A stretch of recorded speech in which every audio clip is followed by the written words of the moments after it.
സ്വപ്നം കാണുന്ന ദശലക്ഷക്കണക്കിന് അന്താരാഷ്ട്ര വിദ്യാർത്ഥികളുടെയും പ്രത്യേകിച്ച് ഇന്ത്യൻ വിദ്യാർത്ഥികളുടെയും പ്രഥമ ലക്ഷ്യസ്ഥാനമാണ് എപ്പോഴും അമേരിക്ക. എന്നാൽ ഇന്ന് US ഉന്നത വിദ്യാഭ്യാസ മേഖല വളരെ വലിയൊരു അനിശ്ചിതത്തിലൂടെയാണ് കടന്നുപോകുന്നത്. US ന്യൂസ് പുറത്തുവിട്ട ഏറ്റവും പുതിയ റിപ്പോർട്ടുകൾ പ്രകാരം അമേരിക്കൻ സർവകലാശാലകളിലുള്ള വിദേശ വിദ്യാർത്ഥികളുടെ എൻറോൾമെന്റിൽ വൻ ഇടിവാണ് രേഖപ്പെടുത്തിയിരിക്കുന്നത്. കർശനമാക്കിയ പുതിയ വിസ നിയമങ്ങൾ, വിസ ലഭിക്കുന്നതിലെ കാലതാമസം, ഒപ്പം വിദ്യാർത്ഥികൾക്കിടയിൽ പടരുന്ന ഭയവും അനിശ്ചിതത്വവുമാണ് ഈ മാറ്റത്തിന് പ്രധാന കാരണം. എന്താണ് അമേരിക്കയിൽ സംഭവിച്ചുകൊണ്ടിരിക്കുന്നത്? പുതിയ US വിസ പോളിസികൾ അന്താരാഷ്ട്ര വിദ്യാർത്ഥികളെ എങ്ങനെയാണ് ബാധിക്കുന്നത്? ഇന്ത്യക്കാരായ വിദ്യാർത്ഥികൾക്ക് ഇത് എന്തൊക്കെ തിരിച്ചടികളാണ് ഉണ്ടാക്കുന്നത് എന്നാണ് നമ്മൾ ഇന്ന് വിശദമായി നോക്കുന്നത്.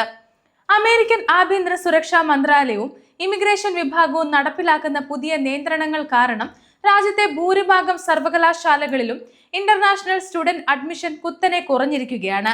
NAFSA പോലെയുള്ള പ്രമുഖ അന്താരാഷ്ട്ര വിദ്യാഭ്യാസ സംഘടനകൾ വ്യക്തമാക്കുന്നത് സർവകലാശാലകളിൽ 60% സ്ഥാപനങ്ങളും ഈ വർഷം അന്താരാഷ്ട്ര അപേക്ഷകളിലും പുതിയ പ്രവേശനങ്ങളിലും ഇടിവ് രേഖപ്പെടുത്തിയിട്ടുണ്ട് എന്നാണ്. പ്രത്യേകിച്ച് മുൻ വർഷങ്ങളിൽ മെയ് മുതൽ ഓഗസ്റ്റ് വരെയുള്ള വിസ അപ്പോയിന്റ്മെന്റ് സീസണുകളിൽ വിസ ലഭിക്കുന്നതിൽ വലിയ കാലതാമസമാണ് അപേക്ഷകർ നേരിട്ടത്.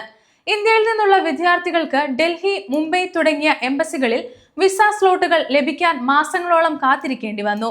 അഥവാ സ്ലോട്ടുകൾ ലഭിച്ചാൽ തന്നെ കർശനമായ പരിശോധനകൾ മൂലം വിസ നിരസിക്കപ്പെടാനുള്ള സാധ്യതയും മുൻപത്തേക്കാൾ വർദ്ധിച്ചിരിക്കുന്നു.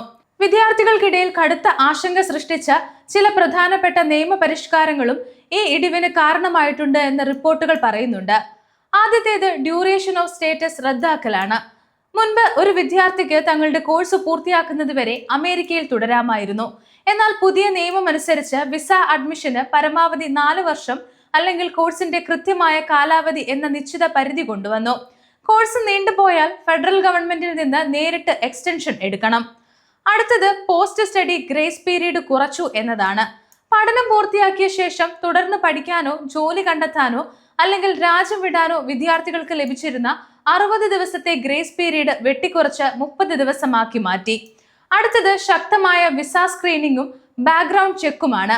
സോഷ്യൽ മീഡിയ പ്രൊഫൈലുകൾ, സാമ്പത്തിക സ്രോതസ്സുകൾ, മുൻകാല യാത്രകൾ എന്നിവയിൽ കടുത്ത നിരീക്ഷണമാണ് ഏർപ്പെടുത്തിയിരിക്കുന്നത്.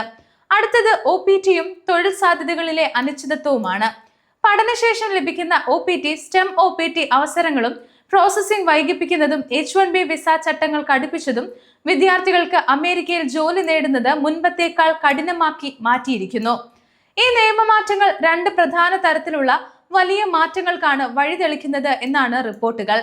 വിദേശ വിദ്യാർത്ഥികൾ നൽകുന്ന ഉയർന്ന ട്യൂഷൻ ഫീസാണ് പല പ്രമുഖ US കോളേജുകളുടെയും പ്രധാന വരുമാനം. എൻറോൾമെന്റിൽ ഉണ്ടാകുന്ന ഇടിവ് സർവകലാശാലകളുടെ ബജറ്റിനെയും റിസർച്ച് ലാബുകളുടെ പ്രവർത്തനങ്ങളെയും ബാധിക്കുന്നു. അതുപോലെ വിസ നടപടികളിലെ സങ്കീർണതയും റിജക്ഷൻ ഭയവും കാരണം പല വിദ്യാർത്ഥികളും ഇപ്പോഴും അമേരിക്ക തങ്ങളുടെ ഫസ്റ്റ് ചോയ്സ് ആയി കാണുന്നില്ല.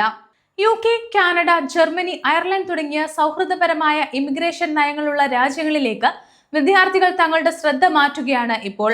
പ്രത്യേകിച്ച് ഇന്ത്യയിൽ നിന്നുള്ള സയൻസ്, ടെക്നോളജി, എഞ്ചിനീയറിംഗ്, മാത്തമാറ്റിക്സ് ബിരുദധാരികൾക്ക് അമേരിക്കൻ വിപണിയിൽ ഉണ്ടാകുന്ന അനിശ്ചിതത്വം വലിയൊരു തിരിച്ചടിയാണ്.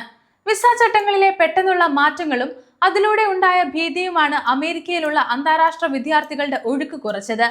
അമേരിക്കൻ ഉപരിപഠനം ആഗ്രഹിക്കുന്ന ഒരു വിദ്യാർത്ഥിയാണ് നിങ്ങളെങ്കിൽ വളരെ മുൻകൂട്ടി തന്നെ വിസ പ്രോസസ്സിംഗ് ആരംഭിക്കുകയും കൃത്യമായ രേഖകൾ ഉറപ്പുവരുത്തുകയും ഒപ്പം വിസ പോളിസികളിലെ മാറ്റങ്ങൾ എപ്പോഴും നിരീക്ഷിക്കുകയും വേണം. അമേരിക്കയുടെ ഈ പുതിയ വിസ നയങ്ങളെക്കുറിച്ചും അന്താരാഷ്ട്ര പഠന സാധ്യതകളെക്കുറിച്ചും നിങ്ങളുടെ അഭിപ്രായം എന്താണ്? കമന്റ് ബോക്സിൽ രേഖപ്പെടുത്തുക. ഒപ്പം കൂടുതൽ അപ്ഡേറ്റുകൾ അറിയാൻ ഗ്ലോബൽ സമയം സബ്സ്ക്രൈബ് ചെയ്യുക.